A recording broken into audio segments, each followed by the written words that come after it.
to make a third try to start our hybrid webinar. This is our first one and to try this hybrid format. And I appreciate everyone's forbearance as we get through this effort. But I am really pleased to welcome three distinguished speakers to join us today in person here in Washington, as well as those who have very kindly joined us from other time zones remotely. Our topic today, I think, merits this effort. It is the Republic of Korea and the Indo-Pacific. And of course, we are doing it at the beginning of a week, which will see the visit of President Moon Jae-in, South Korea's president, for his first in-person summit with President Biden later this week. I am going to leave most of the time here, all of the time, to our speakers. The Indo-Pacific is a term that's been around for quite a while now. It's much in use in the Biden administration. We're going to talk a little bit about that. And of course, it poses a lot of big questions for South Korea, particularly in the context of rising U.S. China rivalry and the Biden administration's commitment to working bilaterally, multilaterally with allies and to maintain a existing rules-based order in the region, and including through initiatives like the Quad. So I hope we'll get to all of that today and more. South Korea, I know, is watching all these issues, particularly before the summit, very, very carefully. And South Korea does face, in this geopolitical environment, many, many political, security, and diplomatic challenges. Our experts today are an extraordinary group. I'm going to introduce all of them very briefly in the order they'll be making some comments, and then I hope we will have, as much as this format allows, a very free-flowing and active discussion. First, we have with us Dr. Kim Gi-jung, who is the president of the Institute for National Security Strategy, INSS, joining us from Seoul. He is a very distinguished professor who long taught at Yonsei University's Department of Political Science and International Studies. He has also advised numerous Korean governments and presidents in the Office of National Security, in the Blue House, and in the Ministry of Foreign Affairs, Unification and National Defense. And he has a PhD from the University of Connecticut. I know he's also a poet, but we may not have time for that today. Ambassador Chris Hill is a former career diplomat and a four-time ambassador, including to the Republic of Korea. He was Assistant Secretary of State for East Asian and Pacific Affairs from 2005 into 2009, during which time he was also the leader of the U.S. delegation of the six-party talks on the North Korean nuclear issue. He is at Columbia University School of International Public Policy, and I'm also very pleased that he has joined KEI as a distinguished fellow. I'm very pleased to welcome Admiral Scott Swift, who served in the U.S. Navy for more than 40 years, rising from the Aviation Reserve Officer Candidate Program to become a Navy light attack and strike fighter pilot. He commanded at all levels, including the U.S. 7th Fleet, forward deployed to Japan, and completing his uniform career as the 35th Commander of U.S. Pacific Fleet in 2018. He's founder of the Swift Group, LLC, and we're very pleased to have him join us. Dr. Ashley Telus, I regard as a friend and an advisor on all things Indo-Pacific and especially India and South Asia. He is now the Tata Chair for Strategic Affairs and a senior fellow at the Carnegie Endowment for International Peace. He also previously served in the U.S. government, working in the State Department for the Undersecretary of State for Political Affairs, and at the NSC as a special assistant to the President for Strategic Planning and Southwest Asia. And he is also an advisor to the Chief of Naval Operations. So we do have a little bit of a maritime theme going. And last but not least, we're really pleased that Dr. Liselott Okar is joining us. She is a senior fellow at the Hudson Institute. She has been a visiting scholar at Harvard University, the Woodrow Wilson Center, and the Norwegian Nobel Institute. She's the author of many, many monographs, edited books, articles, and research papers on Chinese, European, and Indo-Pacific security. Her current research project, which we've been following very closely, includes Europe's role in between U.S.-China strategic competition, China's role in the Arctic, and China's influence on overseas development assistance. So without further ado, we're going to get started, and I'm going to turn to Dr. Kim first, knowing that it's 10 p.m. on a Monday evening. Welcome. We look forward to your thoughts and your engagement. Thank you, Ambassador Stevens. Thank you for the invitation to the wonderful webinar, Navigating Troubled Water, the Republic of Korea and the Indo-Pacific. I think this is a timely and appropriate occasion just before our president's visit to Washington, D.C. So this is a special greetings from Seoul, and this is 10 o'clock in the evening. So good morning, good afternoon, and good evening. And especially I like to say hello to Ambassador Hill. It's been quite a long time to see you. I'm very happy to see that nowadays that the Boston Red Sox is good performance. I was asked to speak about the Koreans' perceptions, Koreans, thinking about the Indo-Pacific. But before that, I like to explain very briefly the Koreans' mindset regarding the Koreans' foreign relations, Korea's relations with the outside world. I think that the word Indo-Pacific has two different meanings to Koreans. One is Indo-Pacific as a region, to which the Koreans' diplomacy could and should reach out, to their place. And the second meaning to, as Indo-Pacific to Koreans, this means something, a symbol of, something about coalition. Now, recently, emerging coalition, which can be not only a challenge, but also the good opportunity to the Koreans. Diplomacy or the foreign policy, this matters to Koreans. Historically, many Koreans believe that the fate of Korea and the fate of Koreans has been determined by the political, determination outside, by the foreign powers. Going back to the, 19th century, that the Koreans has become a target of the imperialist competition, especially between China and Japan, and Russia and Japan, and also the colonization or liberation, or even division of the Korean Peninsula, or even Korean War, and after that the long-standing the confrontation. All of this tragedy is an outcome of the international affairs. So the Koreans, it is very natural that the Koreans believe that our fate has been determined by the outside world. At the same token, and there are many Koreans to believe that our future will be determined by the diplomacy, the foreign policy, or the Koreans' relationship with the outside world. So many people believe that we should focus and our ideas and energies to the foreign policy and our diplomacy. Looking back the 70 or more years of the out-of-case diplomacy, Republic of Korea's foreign policy, the main focus has been, how to survive. Survival discourse has been central to the Korean foreign policy. So many people describe the South Korea foreign policy in the past has been U.S.-centered diplomacy. So I think that was, that choice was very much successful.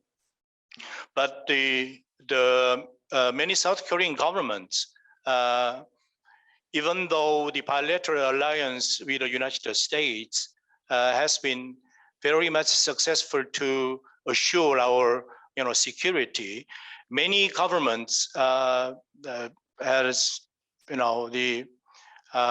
suggested to our people that the alliance plus something else, alliance plus balancing diplomacy, alliance plus multilateral diplomacy. Recently, the South Korean diplomacy, we are deeply concerned with as as long as we believe that our diplomacy will determine our future, that we have concentrated on our several key concepts by which we can face with the future. One is the middle power. Not only in terms of size, but in terms of a position. I think there's Koreans and South Koreans is located in between the big powers. So in that sense, we are in the position of a middle power. So another key word, the South Korean believes that the hybrid position would be important. Or we can say that this is, breaching state, the role of the breaching state by which we can connect with the, maritime power and the continental power. And also we believe that the breaching state would be, we could play a certain role as a breaching state because we are able to connect with advanced countries in terms of economy and the developing countries, that we can share our experience in the policy performance as the developing countries. Third one, third concept that we can consider it is diplomatic flexibility. Flexibility means that South Korean diplomacy should be something inclusive, not exclusive.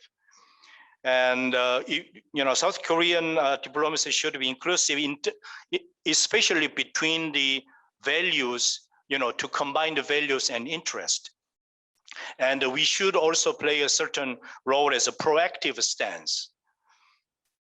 And the diplomatic maneuverability is also very much important to the future of the South Korean foreign policy. What I'm trying to say is that maybe Indo-Pacific area, we are deeply concerned with the Indo-Pacific area, in terms of area. So we've been performing the new Southern policy since the birth of the Moon Jae-in government. New Southern policy was born in that context. It was designed to go to reach to the region of the Southeast Asia as well as India, because we even believe that the South Korean diplomacy was so much entrapped by the, traditionally entrapped by the four major powers, So we like to go beyond that, four major powers to reach to the, Pacific, to reach to the Southeast Asia.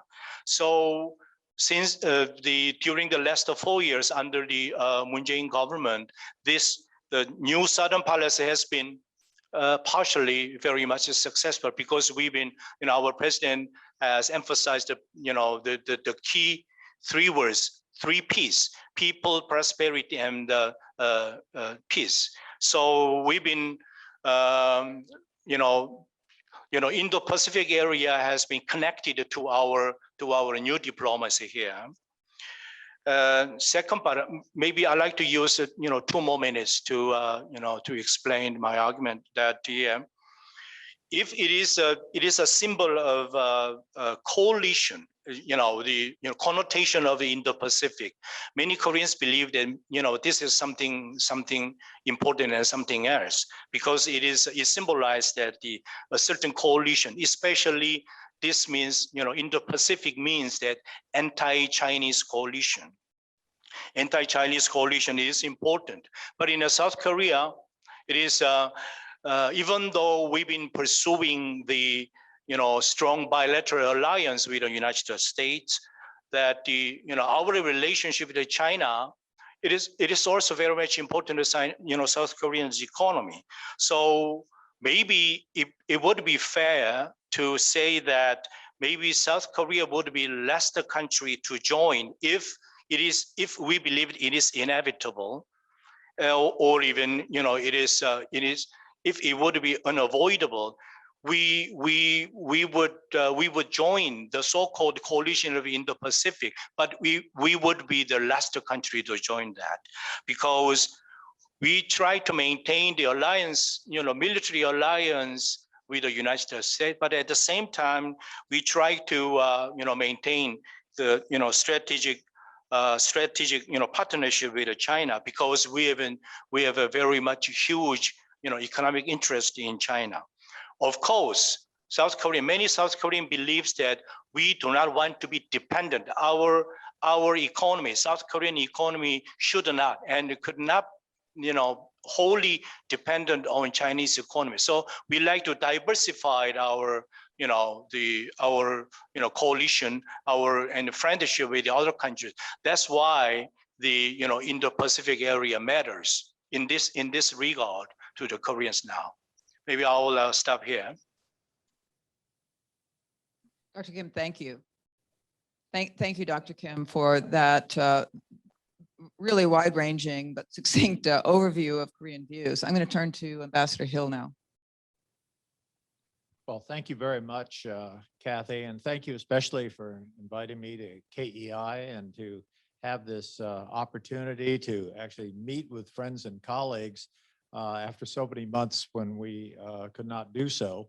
But it's a great pleasure to see on the screen Professor Kim after many years, and I can see he's still doing very well, and great to see you.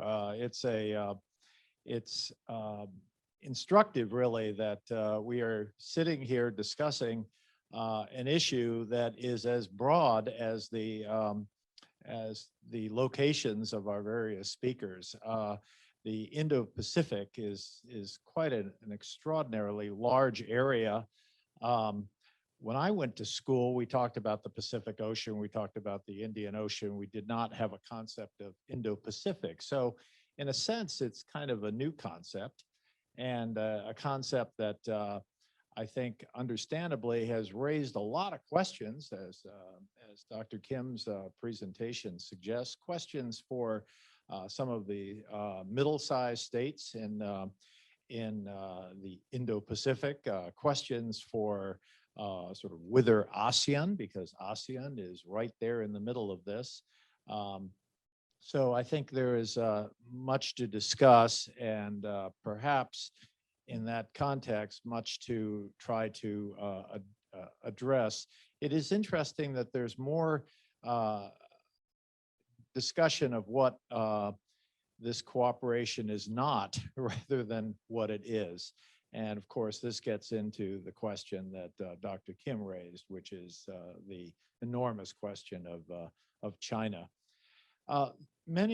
Those who came to Asian architecture questions via Europe will be struck by some of the similarities, and of course, that Europe faced in the post-World War II area, but of course, many of the dissimilarities. When Europe put together the European Coal and Steel Community in 1951, which was essentially a French-German concept, but it also included medium-sized powers, and to the extent one can describe Luxembourg as small, I think it's fair to say it put together some small powers as well. And I think it was an effort to address history, an effort to address economy, and also an effort to address the future, to ensure that in coordinating economic policy, there could never be the kind of breakdown that caused 2 world wars to start in Europe.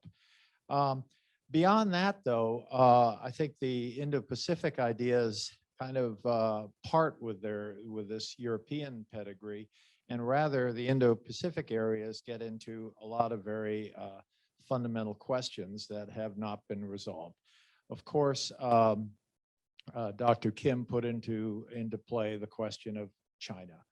Is this an association of democracies that are a sort of counterbalance to China.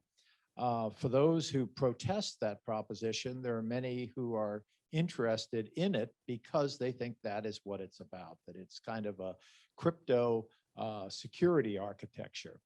And so that is probably going to need to be addressed in the context of what is best for security in the Asia Pacific, in the Indo-Pacific. Is it best for security to have a kind of counterbalance, or should it be looked at in terms of addressing broad issues such as climate change? And actually, it was, I think it's true, there was a cooperation among these 4 countries in the wake of the tsunami. I don't think it was kind of consciously understood. It was more understood who's got the capability of bringing supplies to the countries hardest hit by the tsunami. But certainly the issue of climate change and other natural catastrophes was very much in the mix. I can recall, however, very much when we were in various ASEAN, for example, the ASEAN Regional Forum, where we tried to have some sort of joint projects that would address some of the search and rescue type of issues that would involve the various militaries of ASEAN. We did some tabletop exercises, didn't really get to the issue of real cooperation on the ground or in maritime areas. So a lot of work that needs to be done there. I think for a medium-sized country like Korea, I think if I were Korean, I would be concerned to make sure that this is some kind of community with an open architecture and a community that aims to be enlarged on the basis, to be sure, of interests and values, but also on the basis of what is in the broader context, what is best for the peace and security of the region. There needs to be some kind of mechanism for taking up the question of China's interests and, frankly, of China's ambitions in the region. So it's a very broad concept. Broad concepts are good, but they often raise a lot of suspicions, and at the very least raise an awful lot of questions that I think need to be better addressed than they have been to date. So I'll stop now and. Thank you. Thank you, Ambassador Hill. That's great. Yeah, I think you've also now added some questions that I think we'll get into in our discussion. Is that on the one hand, we have this broad idea of the Indo-Pacific, and at the same time, there's so much focus, at least my sense is in Korea, I'm not sure about other countries, on the Quad and what that means. So I think there's that tension too between that sort of broader sense of shared interests and values, and that sense of, is this about a new organization that's just going to become more and more institutionalized? But Admiral Swift. Well, first of all, thank you for this great opportunity to KEI and your leadership here. I had a list of things I wanted to talk about. I thought I was going to talk about, and it's changed already just based on the 2 previous speakers. I think that speaks to both the richness of the individuals that are drawn to participate, as well as their insights. I want to be brief because I'm really interested in getting to the Q&A portion and teasing out what's in the margins of the challenges that we face. It's interesting as I look at the title of this, Navigating Troubled Waters, and then I see naval vessels steaming through the sea. I find it useful that as a retired military officer to comment about my concerns about turning too often to a military tool to address what are issues in other domains, diplomatic domains, economic domains, personal information. And I would also just suggest where there's instability, there's opportunity. But to take advantage of that opportunity, I think there needs to be a deeper understanding of the challenges that we face individually and collectively. It's the royal we, it includes the PRC, and to expand that dialogue. I'm involved in a couple of other dialogues, but they are unique. They're not as broad as they need to be. competition is not a bad thing if we understand what the rules are. It's true in professional sports. In fact, we know what the rules are as professional teams, and we still need umpires to help us navigate that path. So competition can make us all better. It's not just about the maritime domain. The competition exists in many other domains. When we talk about freedom of navigation, I'm quick to point out that the challenge of navigating freely is just as apparent outside the maritime domain and the economic domain, the information domain, the diplomatic domain. So we need to expand the conversation beyond that. Very interesting, the concept of people, prosperity, and peace. I often talk from a military perspective. Military's expertise is really providing security, either to sustain the stability that already exists or regaining stability where it's diminished to a point of concern. So security for security's sake, in my mind, has little value. Both military leaders and, more important, the civil leaders that are in charge of the military, the focus should be on the stability of the region, and then how do we use all the instruments of national power to maintain that stability. And the reason that stability is so important is because that's what begets prosperity. So there's a common interest here. There's a nexus of interest regardless of what your national perspective may be, to include China, to include Russia, to include Iran, the others that sometimes we're critical of. The maritime is a gray zone that we don't have the insights. The continental power was discussed earlier, but the maritime itself is a gray zone. There's uncertainty about what's happening in that space, and nations can control the description of those activities. And so there's a danger there, because the unintended consequences of a tactical action that occurs in that gray area, if it becomes apparent and is unacceptable from a national perspective, especially the citizens of a nation, there's very little maneuver space left for senior leaders to manage that challenge, especially in today's world that has become so polarized. That's why I think discussions like this are so critically important. I could not agree more with any coalition allowing itself to be categorized or to consider itself as anti-anything. That is in everyone's worst interest. So that discussion, it's very important that we're clear and concise as to why alignments would occur between nations. I think it's very important when I speak about China, I use that term in reference to the Chinese people. And too oftentimes, I think we further polarize our discussions by characterizing them as issues with the people of a specific nation. What we have issues with are the rules that are applied from a governance perspective, mainly outside a nation's borders. There are concerned with rules within the borders as well. And that takes me down the path with this reference to China. Is it's important if you're talking about governance, you're talking about the PRC. If you're talking about what drives the PRC, you're talking about the Chinese Communist Party. And then you're talking about Xi Jinping. And I think there's too much a sense of this unanimity between the CCP and their president.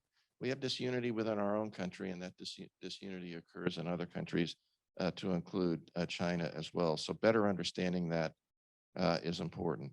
The last thing I'll say is, with any democracy, there are many tools in a national toolbox.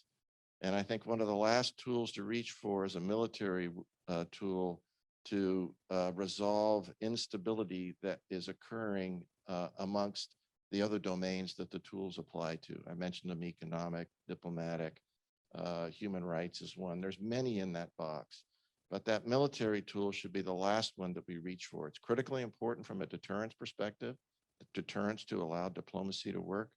But for that reason alone, I'm very happy to have received the invitation to participate in this discussion. Thank you.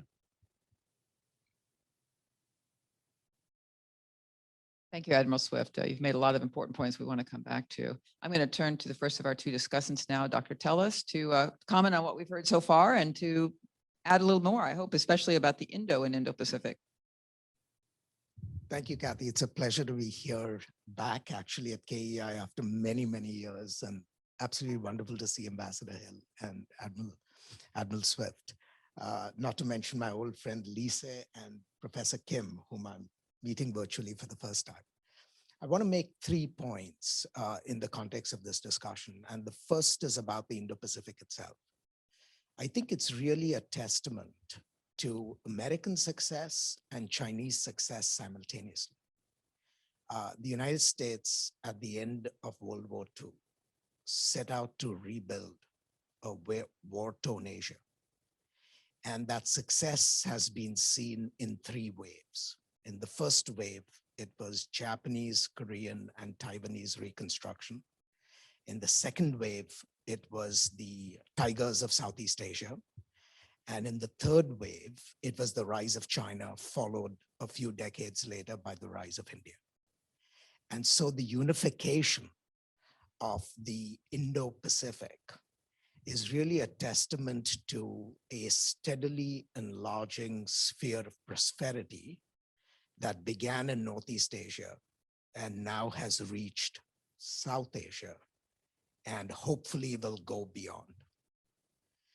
I think it's equally a testament to China's success, because if China had not been as successful, the unification of the Asia Pacific and the Indian Ocean would not have taken place.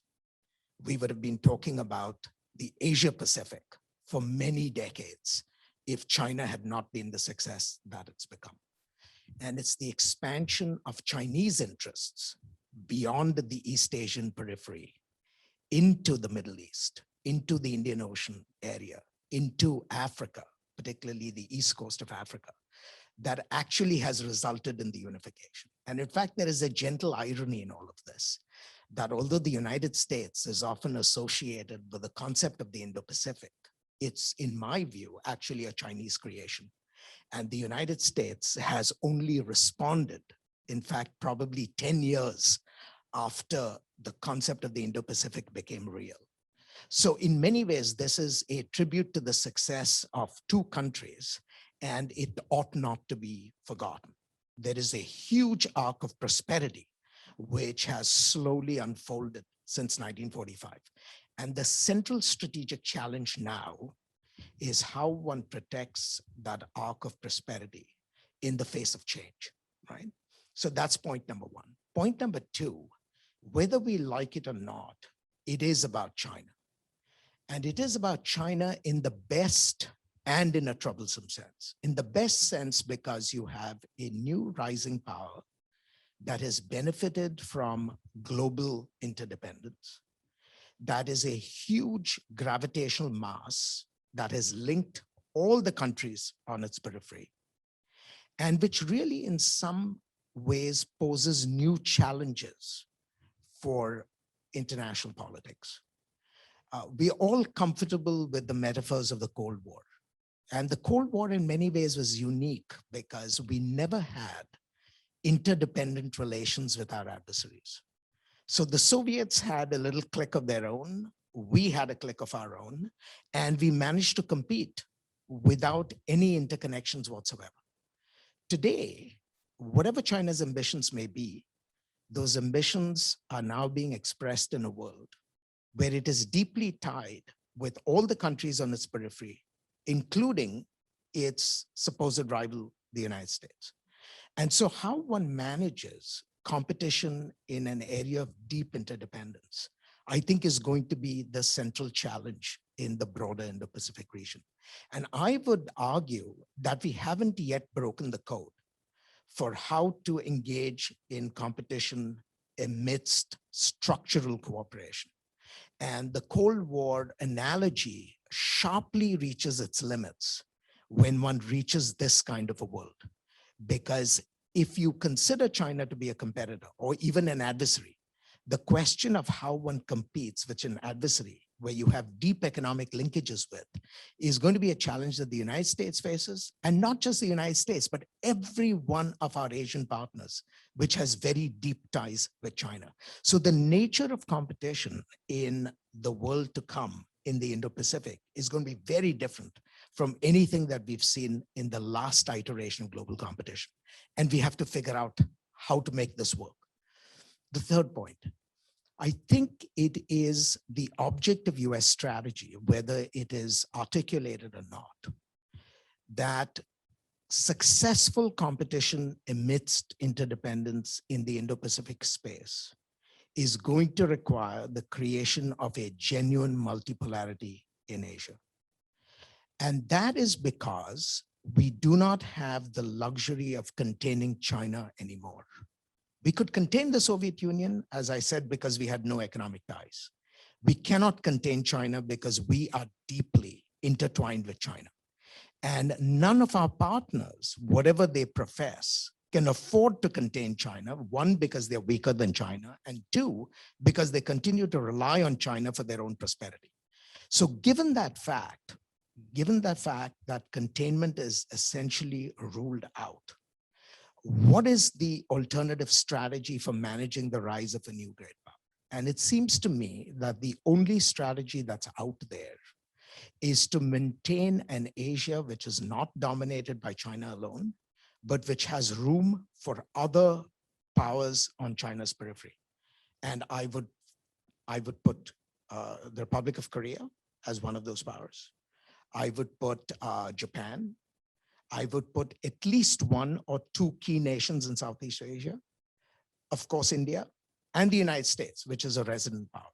So when one thinks about the Indo-Pacific and the discussions about the Quad, I see this as part of an evolution where there is a struggle to institutionalize new forms of cooperation that would reflect the multipolarity of the region. Will this be the last word on the subject? No. Will this be the sole device that guarantees successful multipolarity? No. But I think we are at this point because Asia does not have the European experience of having a continent-wide set of institutions, where we are condemned to sort of work with the alphabet soup of arrangements. And there will be a proliferation of such arrangements.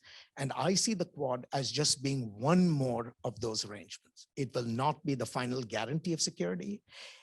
In an ideal world, it would be an open institutional arrangement. Of course, that depends on the consensus views of the members. But again, I see this as the United States and its partners struggling and groping to create institutional arrangements that meet the challenges of the day. And to my mind, the central challenge of the day is how do you protect a multipolar system in Asia that preserves a balance of power that is still open to allow for Chinese prosperity while still acting as a check on the worst of Chinese ambitions. And so this is an open-ended project. You know, the last word has not been said. Thank you. That's great. Yeah, it is open-ended. I'm thinking of when Ambassador Hill and I were in government, and he negotiated at the six-party talks. And part of it, we remember the North Korea denuclearization part, but sometimes we forget that there was something in there about multipolarity, as you put it, multilateral. But at that time, the idea was China could be a part of this. The big change, of course, is I think right now there's a sense that really China can't be. But we'll get into that. Okay.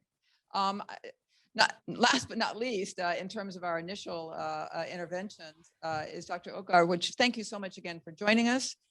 This is a perfect segue, I think, into the European experience or perspective and your perspective on the Indo-Pacific. Thank you, and thank you for inviting me to speak at this important event. I will continue on the theme of middle powers. I'll talk about South Korea's relations with other Indo-Pacific middle powers, of which I would consider Europe to be one. South Korea and EU relations have grown strong since they established a strategic partnership in 2010. South Korea is the only country to have both political free trade and security agreements with the European Union. EU-South Korea Free Trade Agreement was the EU's first trade deal with an Asian country. The EU is South Korea's biggest foreign direct investor, and the EU is South Korea's third largest export market. In the security arena, South Korea and the EU have also strengthened cooperation, for example, in the fields of nuclear non-proliferation and disarmament, in cybersecurity, in space policy and technology, and in preventive diplomacy and crisis management. How come that this relationship has developed so strongly, so quickly? Well, I think that EU-South Korea relations are a good example of two Indo-Pacific middle powers which have built a strong partnership because they both seek to enhance their role in the Indo-Pacific security arena, starting from a relatively weak position. If you look at Europe, due to China's economic importance, which was mentioned earlier, the EU has been quite reluctant to treat China as a strategic threat. The EU is a global economic heavyweight that's able to push back at Chinese industrial and economic policies, but it's only just starting to do so now. In the security arena, until recently, the European footprint in the security arena mostly relied on French and UK naval diplomacy, but this is slowly starting to change with the publication of Indo-Pacific strategies this year by the EU, by Germany, and by the Netherlands. And they all embrace and support a European security footprint in the Indo-Pacific. I was deployed on the French carrier Charles de Gaulle in the Indo-Pacific in 2019 for more than a month. And I think that made it clear to me that France is a de facto quasi-partner of the Quad. But of course, the wider European Union cannot and will not have such a relationship. Instead, though, what the EU does is to strengthen its footprint by supporting efforts of France and others by building strategic partnerships, by entering into free trade agreements, and by implementing connectivity projects with what you can call like-minded Indo-Pacific middle powers, such as South Korea. And so adopting a sort of whole of government approach to the Indo-Pacific, if you like. South Korea is in a similarly awkward position as the EU, security-wise, being bogged down in the North Korean nuclear issue and the continuous threats emanating from Kim Jong-il's regime, which is again on the rise with the breakdown in talks and China's de facto support for North Korea. South Korea's geographic location, of course, puts it in a difficult position, which makes it reluctant to join the Quad, as was mentioned, because it's likely to trigger a very negative response from China. And another reason for South Korea's skepticism towards the Quad is, of course, its strained relations with Japan, although in many ways, Tokyo would be a desirable partner for Seoul. Hence, South Korea looks for partnerships with other Indo-Pacific middle powers, such as the European Union, but also India and Australia, who are similarly exposed to security and economic challenges from China. Such middle power relations in the Indo-Pacific, I think, should be encouraged by the US. Washington needs allies in that region who are sufficiently strong to operate independently from the US, and allies that can take action on economic and security challenges without always having to call on the US before doing anything. And I think that requires building such networks. Of course, independent middle power relations will mean that the agendas of these partnerships are sometimes not aligned with US interests. So for example, trade might be diverted away from the US and towards these middle powers, and the instruments that are used to manage, for example, challenges from China may differ from those preferred by the United States. However, such differences should not prevent the US from recognizing that the benefits of such relationship outweigh the costs. Indeed, middle power relations, in my view, are a necessary development in establishing networks between US allies and partners, which can add up to a formidable force for maintaining a free and open and diverse Indo-Pacific across a wide range of issues. So I'll stop there. Thanks for listening.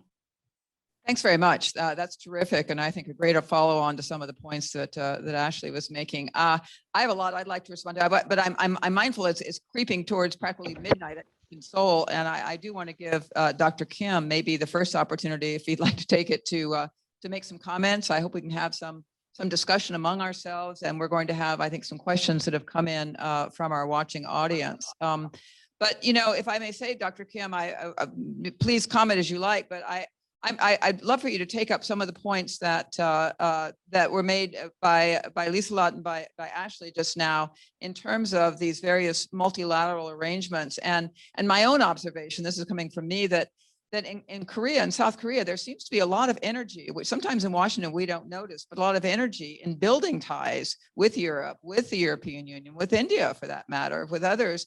And you mentioned the New Southern Policy, but even outside of that. And there's not the same, it seems to be more comfortable for South Korea to do that than to address a question like the Quad. Is that a correct perception? And how do you see, as South Korea does pursue this kind of diplomacy that you described in historical and current terms, its efforts vis-a-vis other kinds of multilateral arrangements, ad hoc or more formal? Well, thank you, Ambassador Stevens.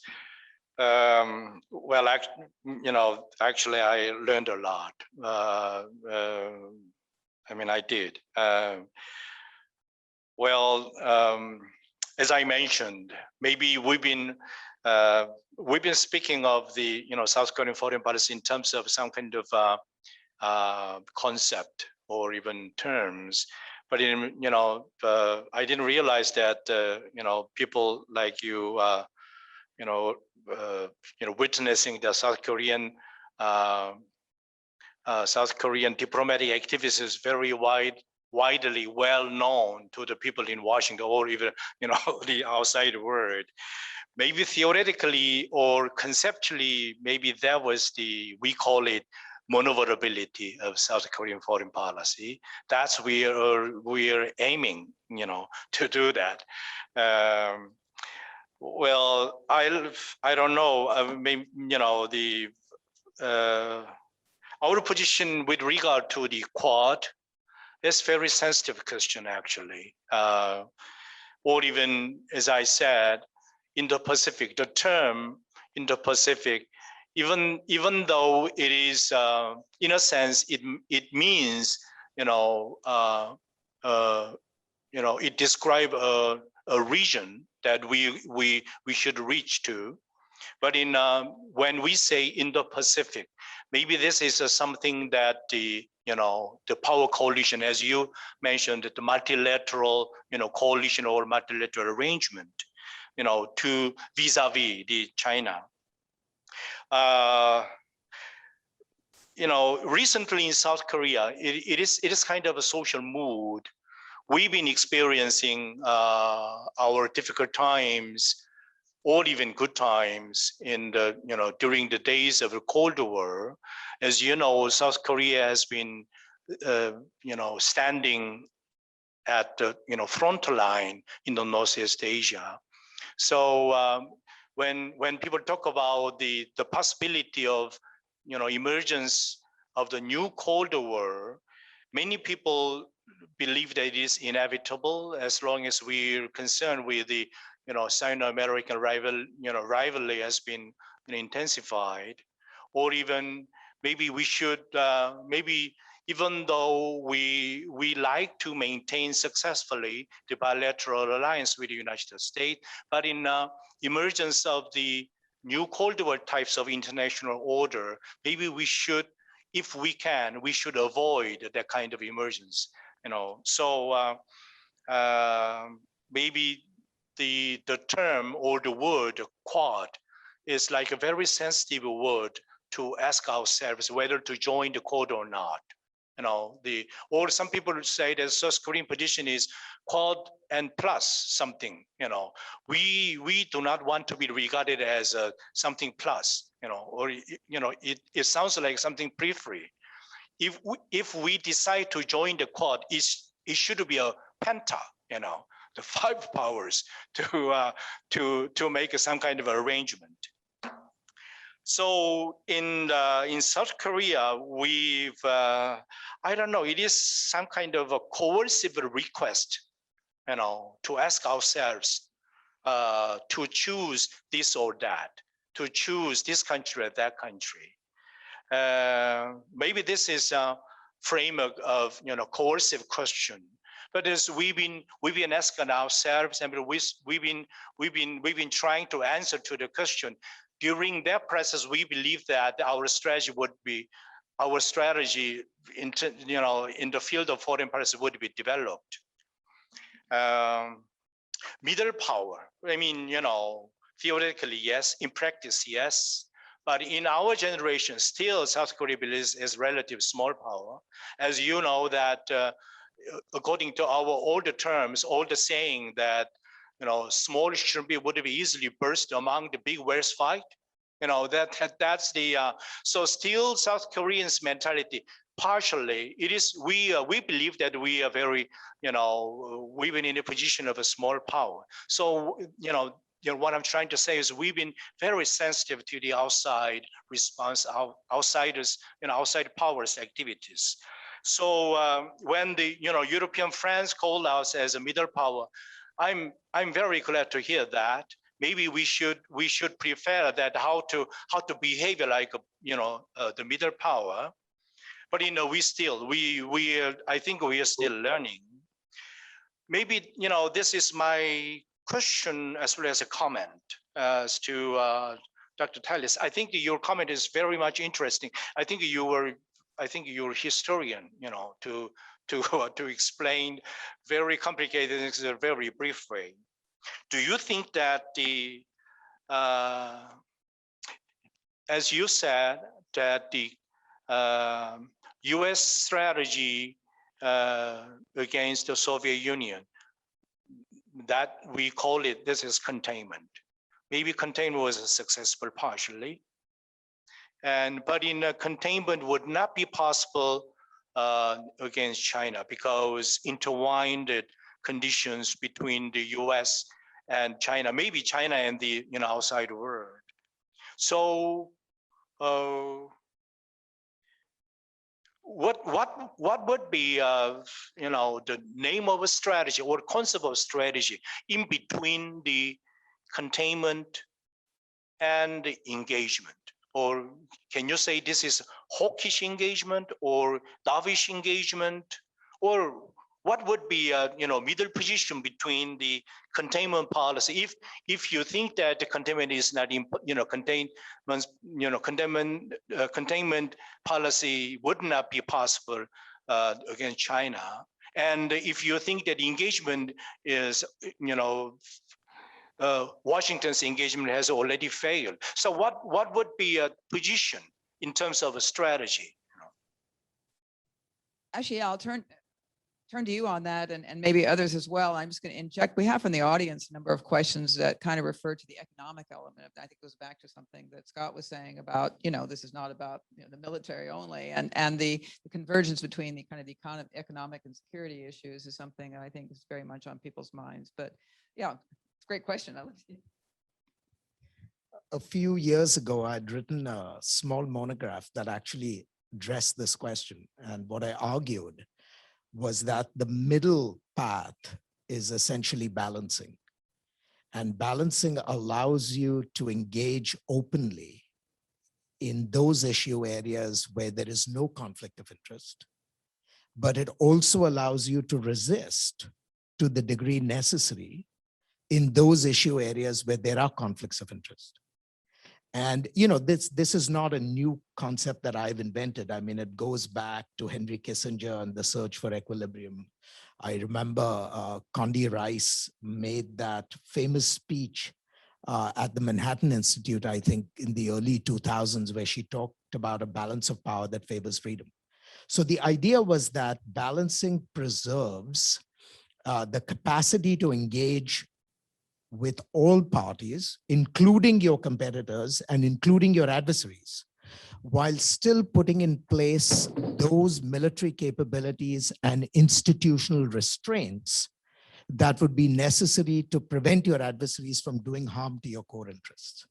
And so as long as we keep the concept of maintaining a favorable balance of power, I think that provides enough freedom for us to be able to engage with China and to continue to engage with China in the economic space and elsewhere, while still, upholding our commitments to our allies and to those countries that are bystanders, that rely on US power, particularly in the Indo-Pacific space, for their own freedom. And so it is a tightrope walk. There's going to be it's not an equation where you get a discrete answer. You have to work this out in every situation and in every circumstance.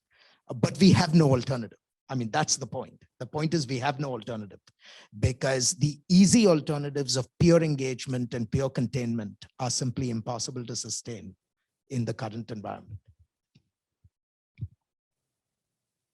Let me back into answering the question specifically, and this is more in Ashley's lane. This first point here is that I think it's critically important that we think strategically, plan operationally, and act tactically. Those are military terms, but to polarize this a little bit, I don't think the U.S. has a grand strategy. There is an interesting op-ed in the LA Times just yesterday about this that I think is quite good. The title of the op-ed is "Grand Strategy Has a Bad Rap. To fix it, we need to get beyond hard power and traditional statecraft," which I read into your comments, Ashley. What's most important is to have a strategic vision that you can articulate. And I think that gets after this problem of the middle powers, because the middle powers aren't quite sure, I guess that I'm uncomfortable with it, but where the great powers are, both China and the United States. As an aside, I don't like the term Indo-Pacific. It leaves out the critical middle. I think all three parts are critical. I prefer Indo-Asia Pacific because I think it highlights this point of middle powers, and they're critically important for many reasons, economic in particular. It's very important, this discussion of quads, change the names, change the context, change who's participants in it. But it's critically important now, because of where the world is, that we make change from inside an organization rather than standing outside an organization and critiquing it. It limits your credibility. And I think the United States has been guilty of this, certainly in the recent history. The Cold War model will not work. Containment is against anybody's best interest, including the United States. So where there are perceptions of containment, we have to ask ourselves, was that the intended action of the strategy? And if so, let's have a deeper discussion of what that strategy is with allies, partners, and friends. I would say that 80% is a good enough solution. That may not be relevant from a diplomatic perspective, but 80% is good enough 90% of the time now, because we don't have the luxury of time. We need to move forward with a sense of urgency, not panic, not rushing. We need to be thoughtful, but we need a sense of urgency. I mentioned the containment piece. It won't work. So here's my suggestion. Look in those areas. Instead of what we do is we look at where there's differences between China and the United States. Look at where there's convergence, where there's agreement of things that we can work together. COVID is one, and yet we've weaponized COVID response to some extent. That's not useful. We should be focused on solutions. Look at where those areas of convergence and agreement are first. Demonstrate that you can work together, and then drive out to the more polarizing elements that is driving the U.S. China relationship, recognizing it's limiting the maneuver space of the middle powers to play a more proactive role in stabilizing the situation beyond what we are now. Yeah, I thought I'd make a couple of comments. First of all, to hear Dr. Kim talk about the anxieties of a middle power finding middle positions. And I think this does come to the issue where countries do not want to choose among blocks. I mean, they would like to see perhaps more integration in the region. And I think the architecture of Asia, the time has come for more architecture. But I think one has to be careful not to confuse integration and architecture with some kind of collective defense ideas. And in Korea's case, having an alliance with the United States is a pretty excellent defensive alliance. I think it meets many of Korea's needs. And frankly, for us, combined with our alliance with Japan, I think it really kind of helps keep us in the game and in the region. The issue really is, can we take this Indo-Pacific or Indo-Asian Pacific and use this concept to encourage more integration? Again, I don't want to lean too heavily on what happened in Europe, but it is interesting in Europe that you have an integrative process provided by a organization or sets of organizations that had nothing to do or little to do with the security, that being in NATO. So I think there is reason to be concerned that in the creation of a greater sense of community, of integration, that it is accompanied by worries of where China is going. And there are reasons to be concerned that in worrying about China's direction, we may also be creating a sort of self-fulfilling prophecy of where China goes. So I think the answer is architecture and approaches that seek to keep China in mind as we go forward, and not just the protestations that the Quad has nothing to do with China may not suffice. And there may need to be a little more effort to make sure that the collective, for example, view in China of encirclement, a concept they worried about in their relations with Russia, and a concept that the Kissinger team dealt with and used, I think, to great advantage. We have to be careful that it doesn't look like a replay of a kind of encirclement, but this time through maritime powers. I think we have to respect people's fears and apprehensions as we embrace people's optimism about a more integrated region.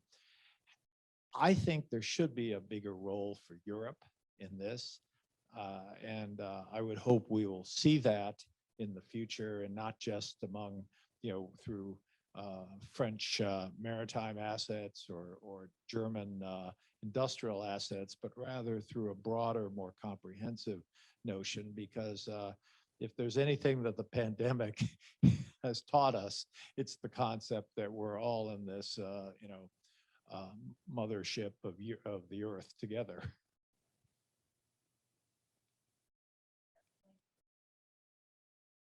Thank you. I want to turn back to Liselott and get the kind of perspective from Europe one more time, and perhaps Dr. Kim to some of what you've heard. And then I want to do kind of a final lightning round, in a sense, to give you a warning on the Quad and maybe advice for President Moon or President Biden later this week, because I know that the Quad will be much featured, at least in the reporting and in Korean newspapers about the summit. But first, Liselott, as I listen to this and thinking about we were saying some things remain unspoken, sometimes a little unspoken about China and how China figures into this, but also, ironically, maybe unspoken in the United States is questions about the United States and about its reliability, its commitment. And again, our Korean friends, I think, always give us the benefit of the doubt on this as well.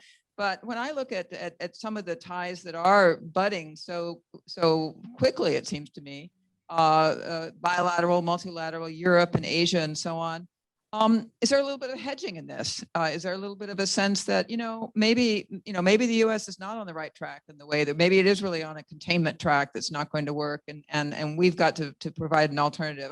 I may be just trying to provoke a comment from you on that, but I wonder if that's part of the explicit or implicit conversation in Europe and across Europe and Asia. Yes and no. I think Europe, as other middle powers, realized that they should not always wait around for US leadership, and that there is value to be had in what you can perhaps describe as a more balanced European approach, which very much tries to grapple with the fact that there is a lot of problematic things coming out of China and a lot of serious challenges. But we cannot cut off our economic and industrial relations with China. So somehow we have to find a way to kind of push back at these more illicit Chinese behaviors while still maintaining cooperation with China. And I think the middle powers in some ways have had better answers to that challenge and better strategies. They're not perfect. And as I said, both South Korea, for example, but also Europe are latecomers to this. But the good news is that Europe will definitely stay in the Indo-Pacific and develop its engagement. And it will do so across a whole range of issues, because Europe is an economic heavyweight, not a military heavyweight. That doesn't mean we should not have some kind of presence, because I think you will see that presence develop as well, the naval diplomatic presence. But Europe is developing mechanisms to make it stay and to be supportive of individual member states' contributions to make this work best, because the US is, of course, still a preferred partner for all these democratic middle powers.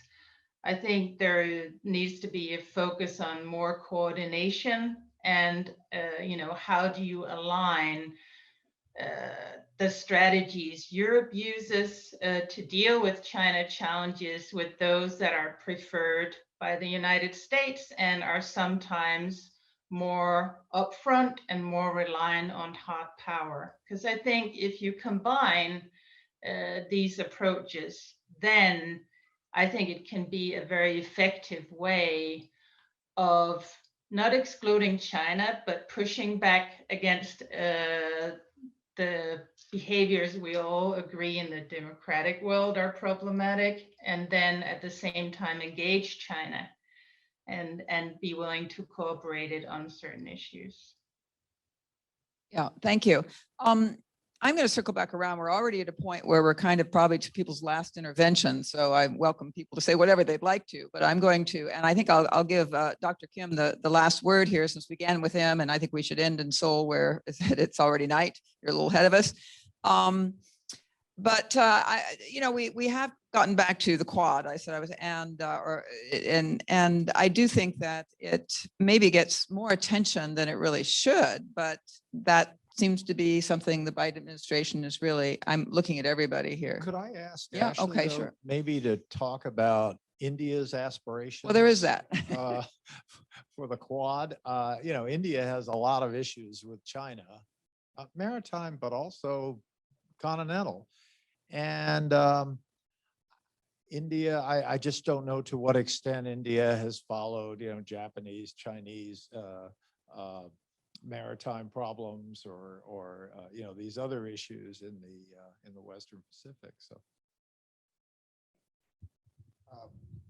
that's actually an interesting question, because in many ways, India is the unique entity in the Quad. That is, we have alliance relations with Japan, we have alliance relations with Australia. India finds itself in an interesting position, and India's participation in the Quad is a function of trying to balance two competing realities. On one hand, India is a very strong advocate of an open Indo-Pacific. So if you listen to the Prime Minister's address at Shangri-La many years ago, he was very careful to create a notion of the Indo-Pacific that would have room for China. Very conscious that they define the Indo-Pacific in an open way. However, I think in practical terms, they've reached the conclusion that Chinese actions have ended up making or sort of pushing China outside the pale of what we consider to be the rules-based Indo-Pacific order. So because the Chinese have, in a sense, positioned themselves outside the pale, India now feels free to join plurilateral arrangements that could protect its own interests. So it doesn't see the plurilateral arrangements as essentially the last word on the subject, but it sees it as an interim solution for protecting its security until Chinese behaviors change. And so in that sense, they're completely open to an evolution which sort of accommodates a full Chinese presence in the Indo-Pacific space. But for the moment, it's going through this period where it's looking for various partnerships in order to just protect its interests. In some ways, that sounds not dissimilar, like the kind of search that South Korea is on, notwithstanding the fact that it is an ally of the United States. But so that takes me to, right, the question of the Quad. And I guess I'd say, I mean, maybe I should start with you. We'll kind of go around. I mean, what do you think would be a good outcome for South Korea in the short term vis-a-vis this? I have to, I mean, I'm not going to, I have to say, just as a kind of a matter of marketing, and Dr. Kim was kind of referring to this, but if you have something, you say, oh, it's really informal, it's evolving, but then you make it capital T, capital Q, the Quad, and the Quad means a number, you're immediately questioning, well, what comes after 4 and what comes after that? It's just not the best way to start for the kind of vision I think that you were describing. But what would be your advice or your thoughts on that? I would make 2 points. One, whatever the evolving architectures of Asia are, they will not succeed if they do not reflect an underlying foundation of favorable power. And this is where the role of the United States becomes really critical. To my mind, there's really no alternative to enlightened US leadership. Because if you don't have enlightened US leadership, the region essentially has to fend for itself. That's the upshot. And then if the region has to fend for itself, you cannot count on the better angels of our nature actually dominating politics, right? So we have to stay engaged. And to my mind, the alliance relationships that we have are critical. They're absolutely the foundation, which is another way of saying that the Quad, to me, is simply superstructure. I would not give it, I would not attribute mysterious powers to it. And I would not overinvest in it. What I do want is to keep the foundations of our alliance partnerships in good repair. Because if we can do that, then we can choose to engage in any multilateral organization as and when our interests demand, without making that, the new talisman for security. With respect to our South Korean colleagues, if I'm presumptuous enough to give advice, I would simply say there is no need to rush to Quad membership. One, because the longevity of the Quad is still an open question. Its institutional design is still unclear. And there are many ways in which South Korea can secure its interests through partnerships with each of the individual members of the Quad, rather than wanting to join the Quad-Qua organization. And so I would say, take a deep breath, wait and see where this goes, build the individual partnerships, especially with the United States, which to me is fundamental, and then let nature take its course. There will always be time to make adjustments as required. You don't have to force the outcome. So a couple of comments I would make with respect to the Quad.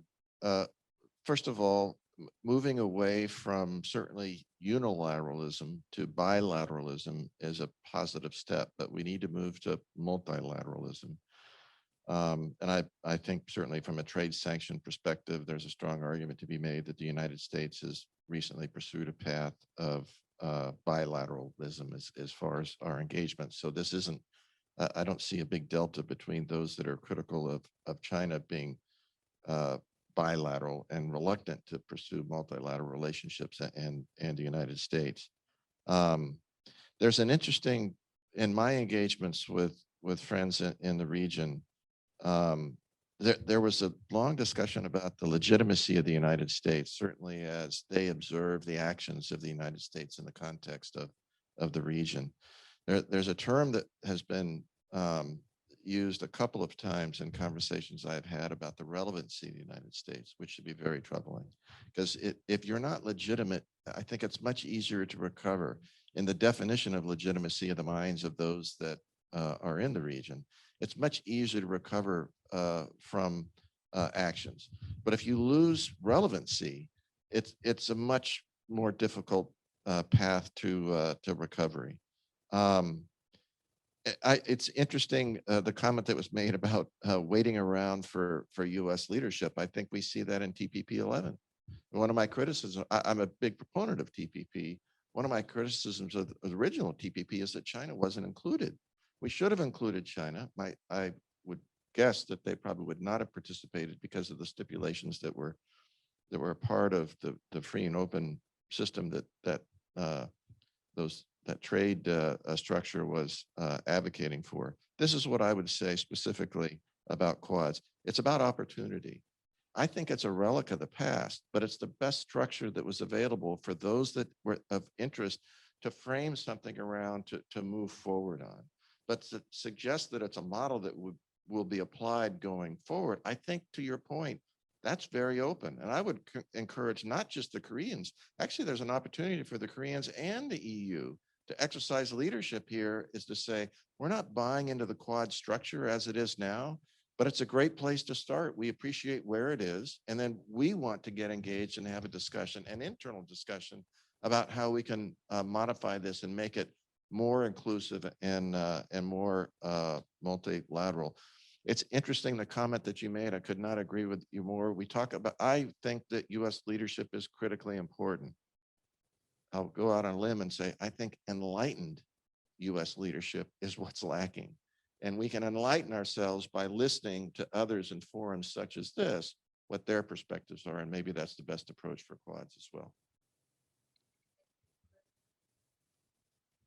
I can certainly see why the Quad presents some real challenges for Korea's notion of what it should be a part of. I think, though, Korea should consider a couple of facts, which is one, it's got an excellent relationship with the U.S. And I think it's very important that Korea preserve that, because I think it's really a very leveraging element for Korea in the region. Secondly, as that implies, I think Korea does need to be very active in any architecture in the region.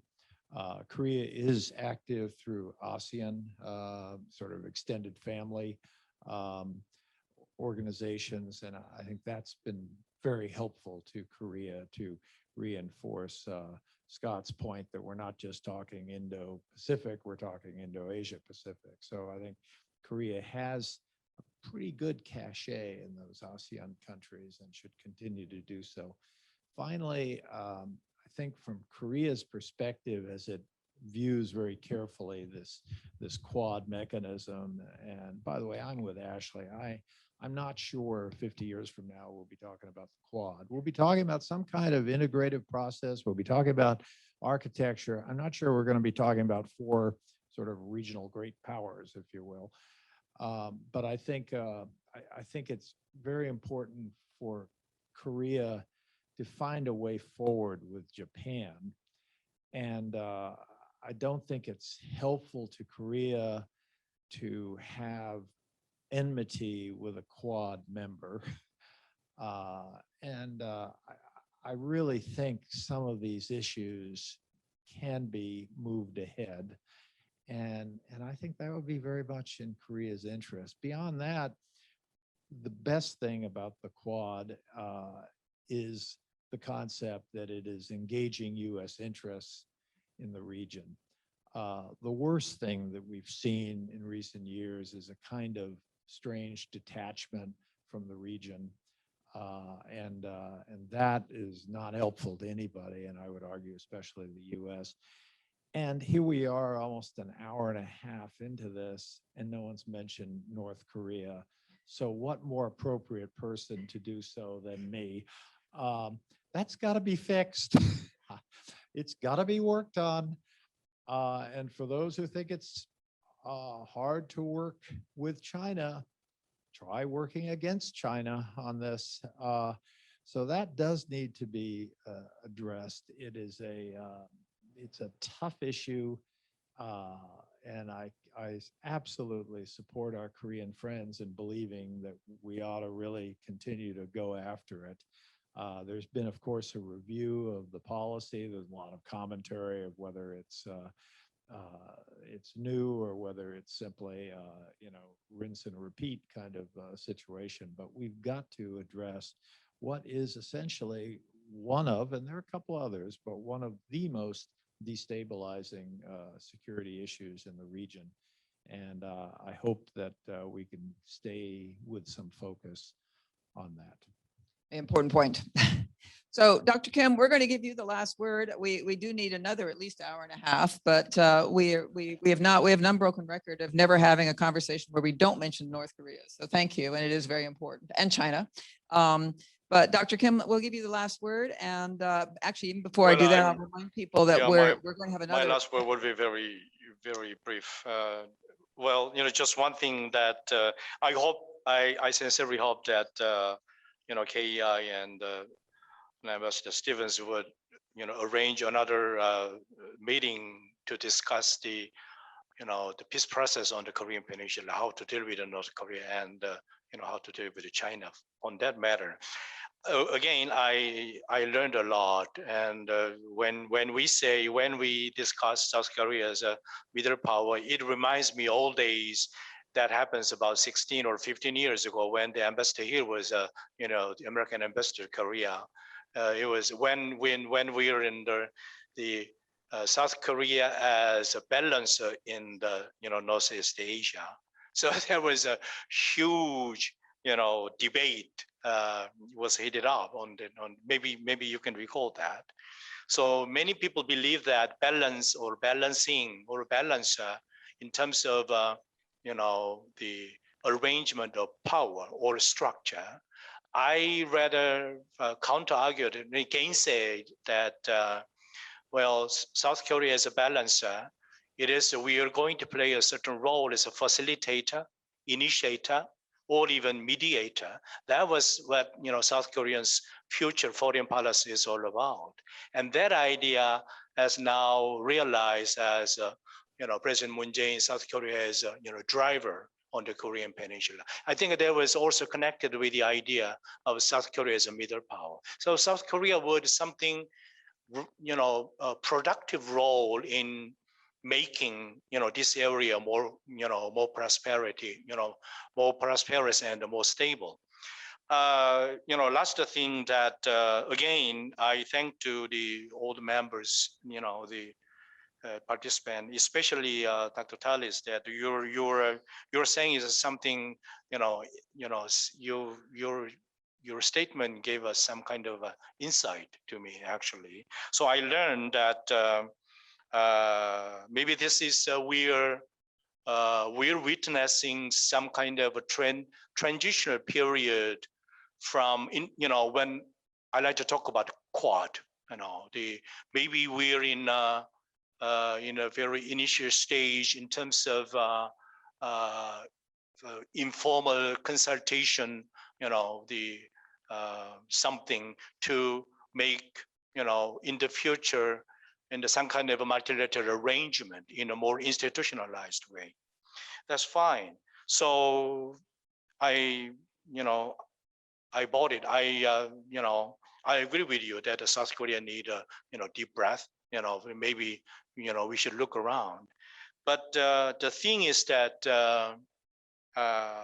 you said that one of the main purpose of the Quad is that the focus on how to change the behaviors of China by forming that kind of informal consultation mechanism. But I think that the changing courses of actions, changing courses of behavior Well, that is theoretically yes, but in practice it would be very much difficult, you know.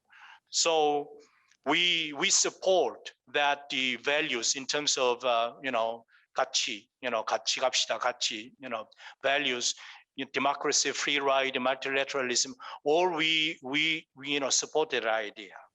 But in these values should be combined with some kind of a visible interest for making that more institutionalized multilateral arrangement from Quad or something else, or Penta or something else. So, you guys, U.S, Washington, India, or even Tokyo, how